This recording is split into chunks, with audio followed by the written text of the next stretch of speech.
మాట్లాడుతుండు సార్ మీరు మమ్మల్ని కంట్రోల్ చేస్తే కదా సార్ ఆయన నియంత్రించాలి మీరు పెట్టండి సార్ చర్చ పెట్టండి నల్లగొండ ఇరిగేషన్ మీరు చర్చ ఒక రోజు పెట్టండి మేము ఎన్ని లక్షల ఎకరాలకు నీళ్ళు ఇచ్చినప్పుడు హరీష్ రావు గారు చెప్పిండ్రు రేపు చర్చ పెడితే సావధానంగా మొత్తం చెప్తాం మంత్రి గారిని అడుగుతున్నాను నేను రా మీరు మాతో రా తుంగతుర్తికి పోదాం సూర్యాపేట పోదాం కోదాడ పోదాం గతంలో కాంగ్రెస్ ప్రభుత్వం లేనడం అక్కడ నీళ్ళు వచ్చినాయా 2 లక్షల ఎకరాలకు అదనంగా కేసీఆర్ గారు కాళేశ్వరం నీళ్ళు ఇచ్చిన మాట వాస్తవమా కాదా పోయి రుజువు చేస్తాం ఎందుకు అధ్యక్ష అంత బేసిజం ఆయనకి రెండో మాట అధ్యక్ష రెండో మాట నల్లగొండ జిల్లాలో అన్ని విలేజెసిండే ఉంటాయి అధ్యక్ష నేను అడుగుతున్నా మరి ఆనాడు ఎందుకు అధ్యక్ష వరి ధాన్యం ఉత్పత్తిలో నల్లగొండ జిల్లా మొత్తం దేశంలోనే నెంబర్ 1 జిల్లా ఎందుకు కాలే అధ్యక్ష అన్ని విలేజెసింటే అధ్యక్ష మంత్రి గారు దయచేసి మీ సబ్జెక్ట్ వచ్చినప్పుడు మాట్లాడు మీరు వద్దన్నారా మీరు ముఖ్యమంత్రి గారు నేను మాట్లాడలేకపోతే నేనేం చేస్తాను నాకు అర్థం కాదు అప్పుడప్పుడు నీ సబ్జెక్ట్ కూడా తీసుకోమని చెప్పు దయచేసి అధ్యక్ష నేను మాట్లాడుతుంది రైతు బంధు మీద అధ్యక్ష వారిని కంట్రోల్ చేయండి అధ్యక్ష ఏం పద్ధతి అధ్యక్ష ఆ రోజు రుణగ్రస్తులైన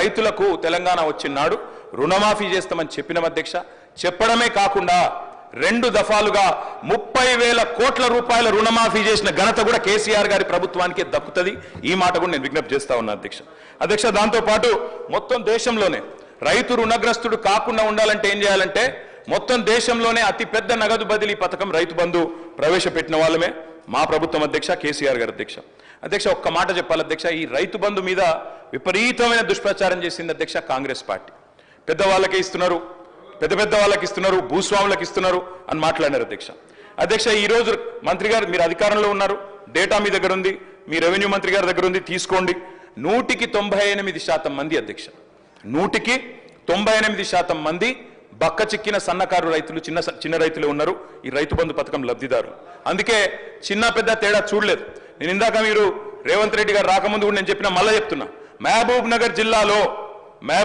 జిల్లాలో 30-40 ఎకరాలున్న రైతులు కూడా రైతు కూలీలుగా మారిన పరిస్థితి అందుకే మేము పరిమితి పెట్టలేదు అట్లాంటి ఆలోచన చేయలేదు ఎగబెట్టాలని ఆలోచన చేయలేదు వ్యవసాయ రంగం గాడిన పడేదాకా వ్యవసాయం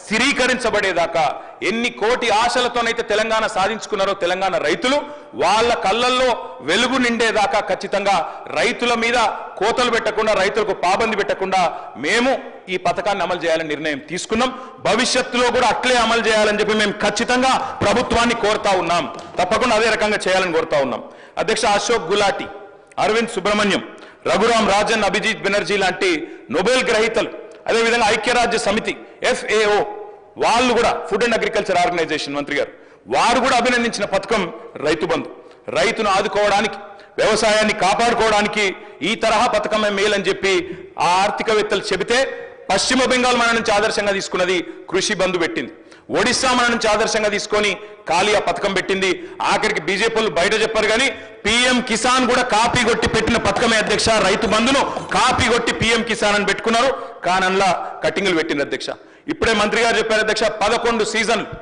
11 కాలాల పాటు 73,000 కోట్ల రూపాయలు రైతు ఖాతాల్లో జమ చేసిన ప్రభుత్వం కేసీఆర్ ప్రభుత్వం ఆకలి కేకల నేలను అన్నపూర్ణగా మార్చింది బీఆర్ఎస్ ప్రభుత్వం రైతు విలువ పెరిగింది రైతు భూముల విలువ పెరిగింది సాగు సంబరమైంది రైతు రంది మార్చిన గేమ్ చేంజర్ రైతు బంధు అదేవిధంగా అధ్యక్ష ఒక్క మాటలో చెప్పాలంటే ఏం జరిగింది అంటే 2014లో ఆనాడు కేవలం ఇది నా లెక్క కాదు అధ్యక్ష RBI లెక్క 2013-14లో ఆనాడు 34,30,000 ఎకరాల్లో సాగైతుంటే ఆనాటి ప్రొడక్షన్ 106,86,000 టన్నులు ఇది RBI లెక్క అధ్యక్ష అక్కడి నుంచి మేము దిగిపోయే నాటికి చూస్తే 34 లక్షల ఎకరాల్లో సాగవుతున్న తెలంగాణ పంటలు అల్టిమేట్ గా 59.89 లక్షలకు చేర్చినాం అధ్యక్ష అదే మాదిరిగా భారతదేశంలోనే అగ్రగామిగా పంజాబ్ ను హర్యానాను దాటి ధాన్యం ఉత్పత్తిలో నెంబర్ 1 గా చేసిన ఘనత కూడా ఖచ్చితంగా కేసీఆర్ ప్రభుత్వానికి దక్కుతుంది అనే మాట కూడా నేను విజ్ఞప్తి చేస్తా ఉన్నా అధ్యక్ష ఆహార పంటల ఉత్పత్తి 71 లక్షల టన్నుల నుంచి 2 కోట్ల టన్నులకు పెరిగింది 185% అభివృద్ధి అధ్యక్ష పంటల సాగు నాడు 2 పంటలు కలిపి 1,31,00,000 ఎకరాలు ఈ రోజు 2,29,00,000 ఎకరాలకు చేరుకున్నదంటే 10 ఏళ్ల కాలంలో ఇది పురోగతి కాదా ఇది ప్రోగ్రెస్ కాదా వ్యవసాయ విస్తీర్ణం జరగలేదా వ్యవసాయ స్థిరీకరణ జరగలేదా దీని వెనుక ఉన్న ప్రేరణ దీని వెనుక ఉన్న బ్యాక్ బోన్ రైతు బంధు కాదా అందుకే మేము అంటున్నాం అధ్యక్ష నీరు పల్లమెరుగు నిజం దేవుడు ఎరుగు అంటారు కానీ సంకల్ప బలం ఉంటే పల్లానికి పోయే నీటిని కూడా పైకి తీసుకొచ్చే ప్రయత్నం చేసినాం అధ్యక్ష ప్రపంచంలోనే అతిపెద్ద లిఫ్ట్ ఇరిగేషన్ ప్రాజెక్ట్ కాళేశ్వరం అధ్యక్ష. అదేవిధంగా పాలమూరు రంగారెడ్డి ఎత్తిపోతల పథకం తప్పకుండా చెప్పాలి అధ్యక్ష. అధ్యక్ష, కాళేశ్వరం అంటే తెలుగునోళ్ళు ఏమో మాట్లాడతారు అధ్యక్ష, తెలుగునోళ్ళు మాట్లాడతారు అధ్యక్ష కాళేశ్వరం గురించి. కాళేశ్వరం అంటే ఒక బ్యారేజ్ కాదు.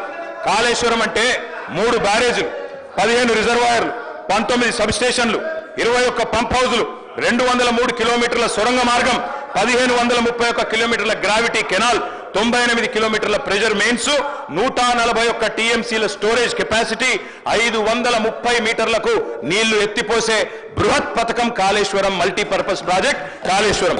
తెలుగునోళ్ళు మాట్లాడతారు అధ్యక్ష, ఏదేదో మాట్లాడతారు, వాస్తవాలు ఇట్లా ఉన్నాయి అధ్యక్ష. అధ్యక్ష, నేను వారికి చెప్పేది వీటన్నిటి ఫలితంగా కేటీఆర్ గారు ప్లీజ్ సబ్జెక్టు డివియేషన్ కాకుండా రైతు భరోసా మీద ఎక్కడ డిబేట్ అయినా సూచన సలహాలు కాళేశ్వరం వల్ల సాగు విస్తీర్ణం పెరిగింది అంటున్నా, పెరగలేదంటే వాళ్ళని చెప్పమని మేము వద్దంటామా సార్? అధ్యక్ష, అట్లా పాలమూరు రంగారెడ్డి ఎత్తిపోతల పథకం, అదేవిధంగా ఖమ్మం జిల్లాలో భక్త రామదాస్ పథకం, వ్యవసాయ శాఖ మంత్రి గారి కాన్స్టిట్యున్సీలో భక్త రామదాస్ సీతారామ ప్రాజెక్ట్, దశాబ్దాలు కరువుతో అల్లాడిన తెలంగాణను ఇవాళ మా 10 ఏళ్ల పాలనలో సుభిక్ష తెలంగాణగా, పాడి పంటల తెలంగాణగా చేసింది ఖచ్చితంగా బీఆర్ఎస్ ప్రభుత్వం అని బల్ల గుద్ది చెప్తున్నాం అధ్యక్ష. అధ్యక్ష, సాగునీటి పారకం 2014లో ఆనాడు 62,50,000 ఎకరాలు ఉంటే ఈ రోజు అధ్యక్ష 1,60,00,000 ఎకరాలకు చేరింది, 155% పెరిగింది. అంటే ఇది విస్తీర్ణం కాదా? వ్యవసాయ విస్తీర్ణం కాదా? రైతు బంధు దీనికి వెనకాల వెన్నుదన్నుగా నిలబడలేదా? అదనంగా సుమారు 1,00,00,000 ఎకరాలు సాగులోకి తెచ్చాము అంటే ఆ సాగు చేయని రైతులకు కూడా ఇచ్చిన ప్రోత్సాహకం వల్లనే, సాగు చేయని రైతులకు కూడా రైతు బంధు ఇవ్వడం వల్లనే వాళ్ళకు కూడా మీరు చెప్పిన లెక్క ప్రకారమే మంత్రి గారు, మీరు చెప్పిన లెక్క ప్రకారమే 19-20లో సాగైన విస్తీర్ణం 1,41,41,00,000 ఎకరాలు. అదే 2021కి 2,04,00,000 ఎకరాలకు పెరిగింది. 21-22కు 2,12,00,000 ఎకరాలకు పెరిగింది. 22-23కు 2,06,00,000 పెరిగింది. 23-24కు 2,07,00,000 పెరిగిందంటే సాగు చేయని ఆయనకు కూడా ప్రోత్సాహకం ఇచ్చి చెయ్యి సాగు అంటే రైతుకు వెన్ను దండుగా నిలబడితేనే ఇది పెరిగింది తప్ప ఉత్తగానే మాటలతో పెరగలేదు అధ్యక్ష. అధ్యక్ష, బియ్యం ఉత్పత్తి తీసుకుంటే రైతులు, తెలంగాణ రైతులు మనందరం గర్వపడే విధంగా వారు కూడా వ్యవసాయం చేసినారు. 2013-14లో మొత్తం బియ్యం ఉత్పత్తి రాష్ట్రం నుంచి 57 లక్షల టన్నులు, అది 23-24 నాటికి 1,68,00,000 టన్నులకు పెరిగింది అధ్యక్ష. మొత్తం ఉమ్మడి రాష్ట్రంలో ఆనాడు ఉమ్మడి ఆంధ్రప్రదేశ్లో 2013-14 ఏపీ తెలంగాణ 2 కలిపి కూడా ఎఫ్సిఐకి మొత్తం జోకిన ధాన్యం 81 లక్షల టన్నుల అధ్యక్ష. కానీ దక్కడి నుంచి 2021 వస్తే కేవలం 6 ఏళ్లలోనే 95 లక్షల టన్నులు ఒక్క తెలంగాణ రైతులు పండించిన ధాన్యమే ఎఫ్సిఐ కొనలేక చేతులెత్తేసే పరిస్థితి వచ్చిన మాట వాస్తవమా కాదా?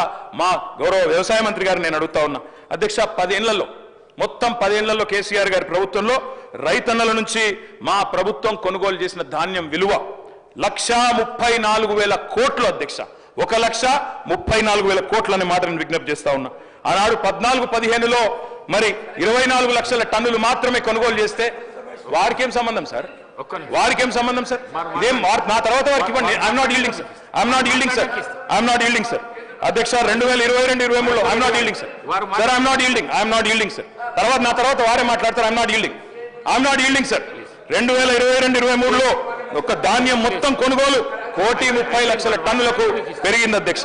అధ్యక్ష, కళ్ళం నిండా ధాన్యం వచ్చింది, కళ్ళ నిండా ధైర్యం వచ్చింది. ఎటు చూసినా తెలంగాణలో పచ్చని పొలాలు, పంట రాసులు కనబడతా ఉన్నాయి. పంజాబ్ను, హర్యానాను తలదన్నే విధంగా దేశానికే ధాన్య భాండాగారంగా మార్చింది తెలంగాణను ఖచ్చితంగా కేసీఆర్ ప్రభుత్వమే. ఈ విషయంలో ఎవరికి కూడా అనుమానాలు అవసరం లేదు అధ్యక్ష. అధ్యక్ష, ఈరోజు ఒకనాడు వలసలు ఇక్కడి నుంచి పోయేవాళ్ళు అధ్యక్ష, తెలంగాణ నుంచి రైతులు.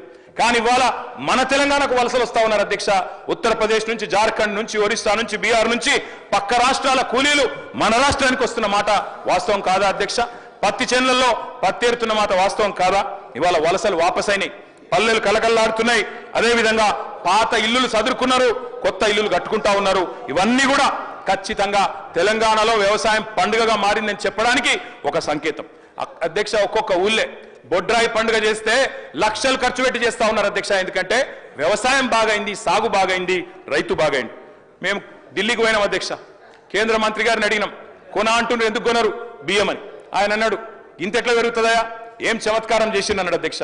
చమత్కారం కాదు అధ్యక్ష, బృహత్ కార్యం చేసినాం కాబట్టే బ్రహ్మాండంగా అల్టిమేట్ గా ధాన్యం కొనుగోలు పెరిగినాయి, రైతు ఆత్మహత్యలు తగ్గినాయి. ఆనాడు 2014లో 1347 ఆత్మహత్యలుంటే ఈ రోజు 215కు తగ్గినాయి అధ్యక్ష. ఇవన్నీ కూడా వాస్తవాలు అధ్యక్ష. రైతు పచ్చబడితే కొందరికి కళ్ళు ఎర్రబడతా ఉన్నాయి అధ్యక్ష. అన్నదాత బాగుపడితే కొంతమంది ఓర్వలేకపోయింది అధ్యక్ష. 100 ఎకరాల రైతులకు, పెద్ద రైతులకు లాభం చేస్తున్నారని చెప్పి రైతు బంధు మీద దుష్ప్రచారం చేసినారు. తెలంగాణ బడుగు బలహీన వర్గాల రాష్ట్రం. 100కి 95% మంది బక్క రైతులే, చిన్న సన్నకారు రైతులే. వారికి ఇవాళ ప్రభుత్వం ఇచ్చిన లెక్కల ప్రకారం, మా దగ్గర ఉన్న లెక్కల ప్రకారం కూడా అధ్యక్ష, ఇవాళ తెలంగాణలో ఒక్కసారి వాస్తవ లెక్కలు మీరు వినాలి అధ్యక్ష, సభ్యులు కూడా వినాలి. 10 ఎకరాల పైన ఉన్న వాళ్ళు తెలంగాణలో రైతాంగం లెక్కలు తీస్తే 91.33% లబ్ధిదారులు 5 ఎకరాలు దానికంటే తక్కువనే ఉన్నారు అధ్యక్ష. 91.33% 5 ఎకరాల కంటే తక్కువ ఉన్నారు. 5 నుంచి 10 ఎకరాలు ఉన్న వాళ్ళు 7.28% ఉన్నారు. 10 ఎకరాల మీద ఉన్న వాళ్ళు ఎంతమంది అధ్యక్ష అంటే మొత్తం చూస్తే 1.39% ఓన్లీ, 1.39%. 25 ఎకరాల మీద ఉన్న వాళ్ళు ఎంతమంది అధ్యక్ష? 25 ఎకరాలు ఉన్న వాళ్ళు ఎంతమంది? 0.09%. అంటే 72,000 కోట్ల రైతు బంధులో మనం పెద్దవాళ్ళకి ఇచ్చిండ్రు అని ప్రచారం చేసిన అధ్యక్ష. 1.39% మాత్రమే 10 ఎకరాల పైన ఉన్న వాళ్ళకి పోయింది అధ్యక్ష. అధ్యక్ష 80% లబ్ధిదారులు ఎస్సీ, ఎస్టీ, బీసీ, మైనారిటీస్ అధ్యక్ష. అందులో బీసీలు 54%, ఎస్సీలు 13%, ఎస్టీలు 13%, 70% రైతు బంధు పైసలు ఇవాళ ఎస్సీ, ఎస్టీ, బీసీ రైతుల ఖాతాలో పడ్డాయి. మేము ఇందాక అడిగిన అధ్యక్ష మంత్రి గారిని మళ్ళీ చెప్తా ఉన్నాం. ఆర్ఓఎఫ్ఆర్ పట్టాలు ఇచ్చినాం, 4.5 లక్షల ఎకరాలకు ఇచ్చినాం. పోడు భూముల్లో 1 ఎకరం 1 పంట మాత్రమే పండుతుంది. దయచేసి నేను మంత్రి గారిని కోరుతా ఉన్నా, తప్పు చేయకండి. కేవలం 1 పంట పండుతుంది కాబట్టి గిరిజన రైతులకు కోతలు పెడతాం, రేపటి రోజున ఖచ్చితంగా వారికి 2వ పంటకి ఇవ్వం, వారు ఒకటే పంట పంటే పరిస్థితి ఉంటే మంచిది కాదు అన్నట్టుగా కటింగ్ పెడితే మంచిది కాదు అని వారికి నేను విజ్ఞప్తి చేస్తా ఉన్నా అధ్యక్ష. నేను సూచన చేస్తా ఉన్నా అధ్యక్ష, మట్టిని నమ్ముకున్న రైతుకు ఎంత చేసినా తక్కువనే, ఎంత ఇచ్చినా తక్కువనే. కానీ అన్నదాత విషయంలో కోతలు ఎగవేతలు పెడదాం అనుకుంటా ఉన్నారు. రైతుకు చేసే సహాయాన్ని దాన ధర్మంగా చూస్తే ప్రయత్నం చేస్తా ఉన్నారు. అన్నదాతకి ఇచ్చే భరోసాను భారంగా చూడకండి, బాధ్యతగా చూడండి.